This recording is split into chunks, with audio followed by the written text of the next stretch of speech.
July. July 3rd. Okay, I'm gonna call Utilities Committee meeting to order. Mr. Reichert, myself are present along with the mayor, president of council, safety service director, and clerk. Can I have approval of the previous minutes? I'd like to make a motion to approve the minutes from July 8th. I'll second that. On this discussion item, I would like to scratch a motion to scratch PCA review and update until we get further info. Correct. Okay, and I'll make that motion to remove that from the agenda. I'll second that. On favor? Aye. Aye. Okay, can I have approval of the agenda as amended? No, I'm gonna offer Oh. another amendment. It's actually the OWDA and not OPWC loan. Oh, It's I'm just a sorry. small thing, but Okay.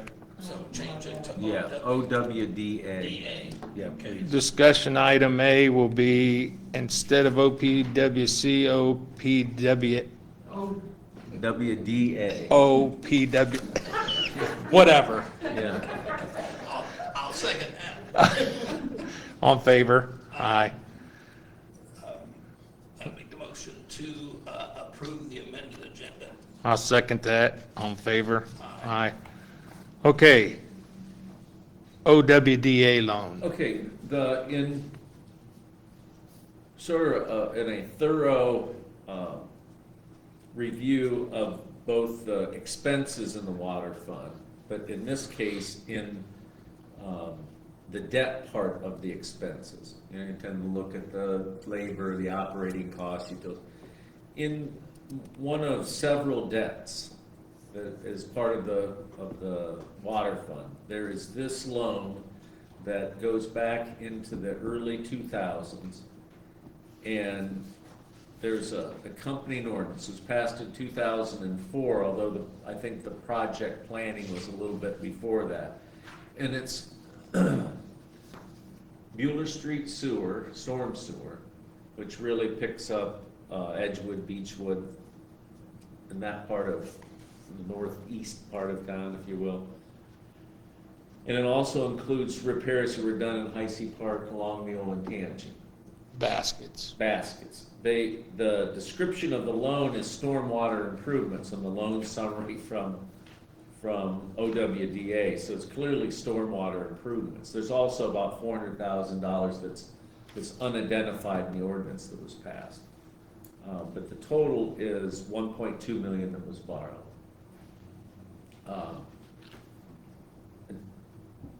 I don't know how it happened, but it got set up so that half the money for these projects comes from the water fund and half from the sewer fund. And so,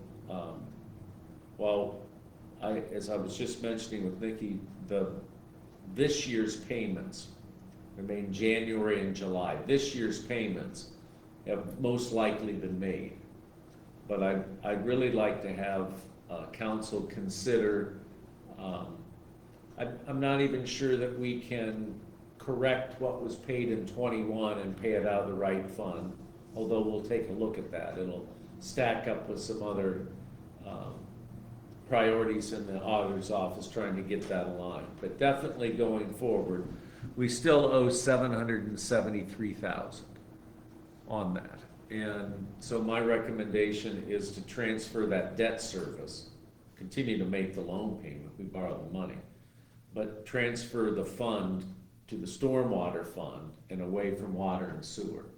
And so that'll allow, well, it's roughly $75,000 a year combined, so it'll be a 35 or so thousand that the water fund will be able to either continue to recover financially or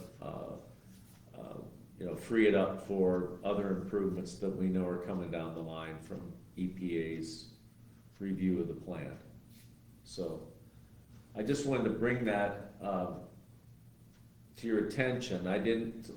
My thinking is you get into the 22 budget cycle, there's so many numbers flying around, and I wanted to sort of point this out as something that we could correct. And let's see here. I think it needs corrected. Yeah, now, okay, so I went back, it goes all the way to 35. That's, I mean, so it's a long term, and two more interesting things, if you'll indulge me. One is that it is 4%, 3.98%. We just borrowed, what, 2 million on those notes for 1.5%, so they are callable, and so, I don't know, a long time ago, I realized if you don't come back and check, and you go do all this work, and then, in this case, council doesn't wanna do it, you know, what a waste of time, so we're looking at, paying it out of the right fund. We also have talked with the state auditor about what they may need to allow us to make that correction going back a few years. So their initial reaction to going back was, and I don't mean this in a wise guy way, but you know, you're gonna have to prove it to us that this was paid out of the wrong fund. So I'm not, we'll make a run at it. I'm not sure what proof they'll need. You got the paperwork, I kinda think so. storm sewer. I kind of think so, and I think we can probably recover those funds for the water and sewer fund in a way that doesn't, you know, stop all projects in the stormwater fund, but, so back to the 4%, we could cash in, we could pay that off and reissue. It's, you know, this is a guaranteed rate on into 35, but it's also a lot of money, cost of money between now and 35, That's a so, lot. let me take a look at this. Yeah, the principal, That's 13 years. yeah, this will make you cringe. I wish you hadn't brought this, Nikki, this is out of the recovery plan. In this year, the interest payments, we're paying 19 on principal twice a year, so 40,000 on interest, on principal, excuse me, and 32 on interest, so we're, half of what we're paying is still interest. You know, any kind of, the way it's front loaded. So we could shed a lot of interest payments, and convert to a lower short-term rate. So that's something to think about, something that if you like the idea of correcting this, fixing it going forward certainly, but correcting it, then we'll get finance to buy in with the idea and then kind of present that in an ordinance. That was my plan. Well, I think Mark will agree. I think, first of all, it should be in the correct fund in the Right. first place. And the other thing is, if there's an opportunity to reduce the cost of that note going forward, I think it's a worthwhile endeavor. Yeah, I To think, see if we can do that. right. So I don't know, without belaboring it, the only explanation I have is now 8 years ago, you sort of accepted the debt. You looked at it, we're raising, 1.6 million or whatever, 400,000 was going to debt, it was just kind of locked in there. But as we took another look at some of those loans, it's like, well, this doesn't seem right. So my only frustration is it took us a while to find it. It probably wasn't smart to accept the loans that we were kind of stuck with. But anyways, that's what I had is the idea of converting the payment to what I think is the correct fund, considering calling the debt and reissuing what's left out of the right fund at a lower interest rate. And then Be smart. beginning the process to go back and say, this kind of looks like it was wrong from the start. And see if we've done a lot of the book work, there's not a letter that explains or anything like that, there's the ordinance. I don't know why they decided to pay it out of those two funds. It was in 2004, and that was between the initial collapse and when the change in leadership, there was a lot of things done at the end of the Hunzy era that, you know, some days you think you've outlived that we've been here long enough that we haven't seen, you know, another one of those decisions. But I'll just stop at that point and say, I think you should pursue it through finance and okay, get it to Yeah, I agree. council. I agree. all right. Yeah. So we'll take a look at that. It's likely, and this isn't meant to mean, it's gonna have to stand in line and take its priority. And in the sense that unless both parts haven't been paid, might be that July payment hasn't been made yet. No, this is August first. Yeah. But we'll take a look at that. And then the bigger fix is what exactly will the state auditor need of us to be able to make the case that we go back and make that adjustment. So that's that. Did you ever talk to MacGyver about that deal? No, he doesn't have much memory of the, go ahead, Nick. I did Yeah. talk to him, and I said, is there any part of this that could possibly be water? And he said, maybe $10,000 was spent on water, and it was a couple of taps, because they had to relocate a line. So he said it was sort of just an incidental cost, and maybe $10,000. Probably like on Beechwood or Edgewood to get the thing under where the line. That'd be my guess. Well, anyways, I think we can correct at least the last $750,000 and reduce the interest, at least those two pieces. I think we'll find as we try to correct some issues in the water plant, there isn't one big fix. There's a couple of little things that we can do to get that, get the operation fully in compliance. And so there's an engineering plan that's being developed right now that are going to offer up different choices. And I don't want to get into it too much. I'll take a look at the clock. I think that early in the 21st century, there were some decisions made about sizing our water system that turn out that were kind of oversized for a community of 10, I would hope, 12,000 people. And so our water plant is capable of producing, permitted to produce 4 million gallons, but we, on the highest day, produce 1.3 million. So that, we're gonna take a look at the size of our plant and options as we modernize it to have less capacity. That might spur some sort of debate. I'm not sure Galion is the kind of community that would succeed in attracting a high water user from a manufacturing point of view. Unless it was a bottling plant. I don't want to get too long with it. But if you're gonna use a lot in a food processing, and you're gonna put a lot back into the sewage system, there's a limit on how much you can put into that sewage system. And so trying to strike a balance there so that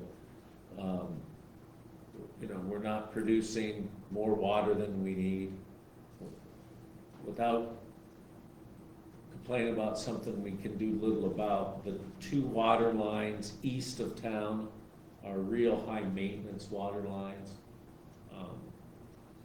We were having a conversation in the office when they go out to flush the airport line, if you will. That line has to run for as long as an hour and 45 minutes Oh, gee. to get That's a 12-inch line for an hour and 45 minutes. Is the airport the only one on that? No, there's one short of that.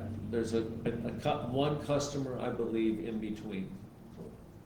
And then the airport. So there's really just really small amount of usage. There's more usage on 61, but the same principle that to get it flushed out so that it's meets EPA's requirements. We're flushing a lot of water. And so anyways, that part of those decisions to grow the water system, retool Railroad Street with a high capacity, If we were a community that was gonna be in the 20,000 range, then we have the right, the right treatment capacity at Railroad Street. We're looking seriously at whether or not we don't have a little bit too much of that. And some of our capital upgrade could be adjusted to a smaller permitted plant. Have plenty of growth for galleon, but not this anticipated growth of the early 20th century. I even think they meant well, then I'll stop. I don't think it was sinister, but it sure turned out to be over-designed, over-engineered, and kind of over-designed, and now maintaining that system Right. with few customers causes us kind of an ongoing maintenance and need to do a lot more flushing than we otherwise might do, so. Well, I would imagine too is the any future maintenance, if you're maintaining whether or not it's being utilized, it's Mhm. still there's a certain life expectancy on anything, so that would be. Absolutely. You'll see, Michael, in the report, I think it's in draft form, of the recent inspection. I think they were out for a year. The EPA didn't go to plants because of COVID, so they came to our place. And there's a list, I would say a handful of things that we need to address. Some of them will be less expensive to address if we're operating a smaller plant. So we're going to try to pursue that. The Red flag items, I mean, high priority.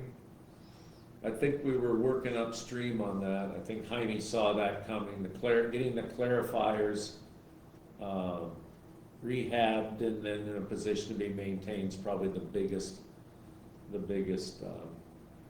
operating concern, I think. I'm not, and what, since I got into this, the use of lime, we're gonna take a look at that. There's a liming process. It goes back a ways. We're gonna take a look at that, see whether or not that's necessary. The size of what's the ferry tank. It's the big tank that's kind of rusty on the outside. You might not need that much capacity if you were sized it smaller. So there might be it's not a big savings. But any event, those are just a few things. I don't know, any other red flags? Like you said, a handful of things, but I think none of them were a surprise we were anticipating. And since Jaime has been here, really been taking a hard look at stuff, so nothing that was kind of out of left field. I think the new thing to consider is the idea of upgrading this to a smaller capacity and try to make sure everybody's comfortable with that and make sure that we understand any sort of downside risk. I don't have any ambition, I don't think city government does, to grow galleon out, in a 3-county area and annex, add water and do those kinds of things. Our approach is to maintain and upgrade what we have and shoot for a community in the 12,000, 13,000 range. And at that level of population and industry, you're not going to need much more than 1.5 million or so gallons a day. And the extra capacity, as I touched on before, a lot of the big industrial water users want a food process and they want to use that water, unless it's bottling, like I said. And then that uses too much water, whether it's soda or any kind of large medium scale distilling operation. But anything that cooks, soybeans or anything like that, produces a lot of effluent that we're probably not going to find the Olentangy large enough to accept all that. So this is not, we don't sit in a place to be able to use a lot of water, cook things down and put it into the discharging stream. It's just how things are. So I don't think even from that point of view of growth, you're hurt at all if you have you know, 1 million gallons excess instead of basically 3 million excess. All right. I'd say if you could cut it in half, and if we don't use over 1.3, that's the highest ever. And he said we run between 900 and 1.3, so a big day. The big month, big fire, that kind of stuff. And so that, I mean, that's a pretty big range, but I think typically we are more on the 900 end of things than the 1.3 end. Well, compared to the capacity we're currently running at, 4 million, I mean, that's a huge range. I'm sorry. Yeah. You know, that is a really huge range. You know, so anyways, that's something to think about. We need to get out of here before the meeting's over. But the other, as crazy as it's been, because I've been maybe not enough vision on what's that? Efficiency Smart program. 2 different examples, one at the water plant where we never installed the variable speed motors. So that's another thing in how the water's produced. We turn the motors on, they run full tilt, even though they could produce water at a slower rate with a lot less of electric bill tagged onto your water bill. So that might be one reason the city needs to bring Efficiency Smart back. The other one, it appears, it's off utilities a little bit, but at the Central Hotel, one of the things that the operators talked to us about just the other day was high utility rates and drafty windows, and the cost of keeping them historically compliant, and so that building might be able to lower its electric bill for its tenants, and if we re-enrolled in Efficiency Smart, so I don't know though. Huh. Efficiency Smart is just, all they do is give suggestions. I mean, you could find somebody else besides $450,000 We might, Mark. I You wouldn't know, disagree with that. to tell you what you could do to save. Well, the other thing I'll add this is, as a functioning member of Anvil Highland, we should have some type of remedy where they could come in under certain circumstances and review something special. Plus, the other thing is that with the, because the hotel is in the uptown area, there is a lot of programs out there that we Yeah. may be able to tap into. Matter of fact, I was having this discussion yesterday about being able to still maintain the historical integrity, but we're in an age now where a lot of that stuff is, I mean, they can make, prime example, you go to any of these furniture or home improvement stores and you have flooring that looks just like regular wood, but it's not. Yeah, You know what I mean? yeah. So I think there is a, with the design and review board, I think there is a feeling that they want to encompass it as long as it matches. Well, they did that. They changed that after Mrs. Heimlich Yeah, on the windows on that topic. That's, on that Yeah. material and stuff. Right. And so I think that there's some, Yeah. So the only reason I brought up Efficiency Smarter came to mind is that it really was pooling everybody a tiny little piece of their electric bill. I forget the exact dollar amount, and making that available to make those returns. Now with the hotel, it's a city-owned building, so that might be a general, all the public benefits. For sure, lowering the electric bill at the water plant seems like a smart thing to do. Yeah. So, but there's other ways to do that as well, so anyways, oh well. That might be a bad idea, Mr. Chairman. With that, Okay, anybody have bringing anything back else? Efficiency Smart, that went over real well. Yeah. Almost got gavelled out here. Okay, next meeting will be September 1 at 7. I have a motion to adjourn. I'll make that motion. I'll second that. Meeting adjourned at 7:45 PM. Okay. I watched it, I watched it, Brad's a little bit, again,